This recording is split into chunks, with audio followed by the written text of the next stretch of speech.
Alors moi, ce qui me fait vibrer dans la photo, surtout dans la photo de portrait et street photographie, c'est justement mélanger les deux. C'est le côté humain et artistique de la personne, la beauté de chacun, mélangé au côté street photographie. Street photographie, justement, thème plutôt vaste et large. Beaucoup le voient comme quelque chose de très urbain, New York, vraiment les gratte-ciel, le côté très béton. Moi, je vois ça différemment en Suisse. Pour moi, la street photographie, on peut vraiment mélanger, que ce soit la nature, l'urbanisme, le modèle, vraiment tout ce qu'on veut. Salut, moi c'est Stéphane Alexic, alias ASXi sur les réseaux. Comme vous pouvez le voir, nous sommes à Genève en Suisse actuellement. Nous avons un temps ensoleillé. Je suis accompagné de Brigitta, modèle photo.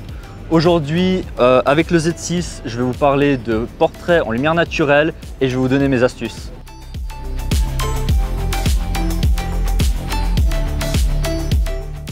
Alors, première astuce, comment bien choisir son matériel.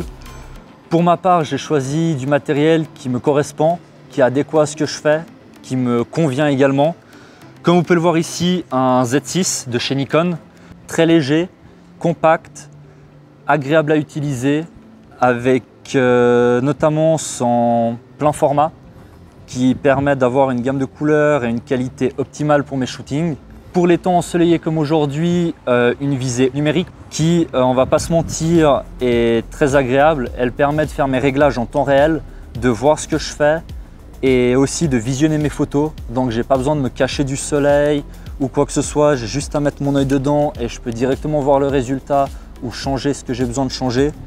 À côté de ça, des optiques adéquates qui vont avec. Donc ici, nous avons les optiques Z de chez Nikon, un 85 1.8 ainsi qu'un 35 1.8.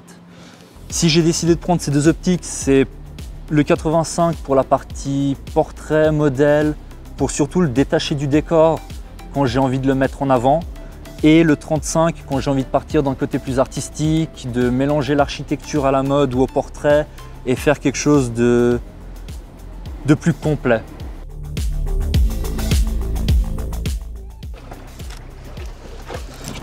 Voilà, alors astuce numéro 2, n'hésitez pas à changer les cadrages, les angles de vue. Comme par exemple ici, je suis en train de faire de la plongée, contre-plongée. Ça permet d'avoir des clichés plus originaux qui sortent de l'ordinaire.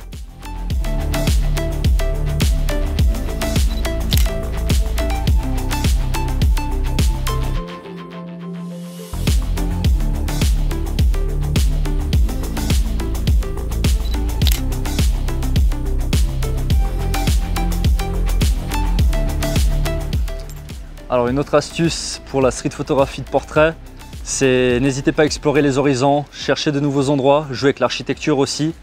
Comme ici par exemple, rempli de lignes, de lumière, de reflets. On peut faire énormément de jeux avec tout et n'importe quoi, que ce soit avec la texture de l'eau, bâtiments et tout ce qui va avec.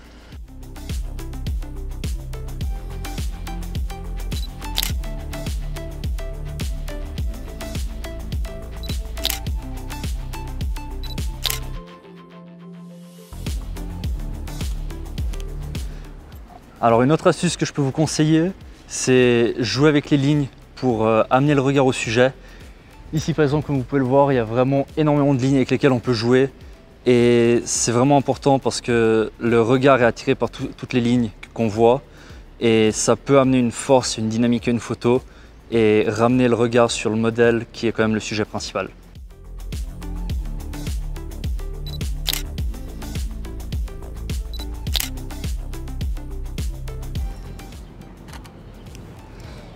Une autre petite astuce, n'hésitez pas à utiliser le mobilier urbain. Ici, j'utilise un banc, mais tout ce qui l'entoure également, que ce soit la nature, tout ce qui est vert, les fleurs, etc.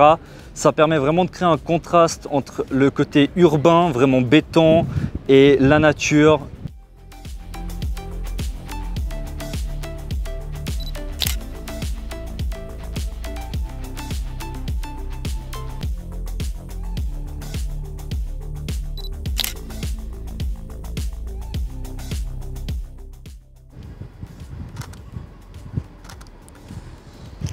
Un autre truc assez cool à faire en ville, c'est n'hésitez pas à jouer avec les lumières, comme par exemple ici.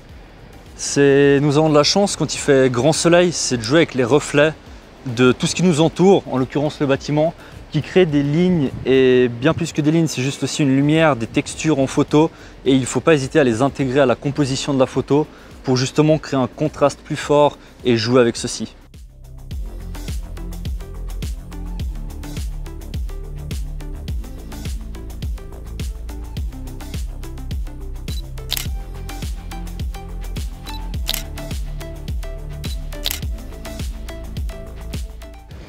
Bon les amis, nous arrivons au bout de la vidéo. J'espère qu'elle vous a plu, que les astuces vous ont été utiles. J'espère que vous allez les mettre en pratique. N'hésitez pas à essayer, à continuer, avec patience surtout, et on se revoit bientôt. Allez, ciao!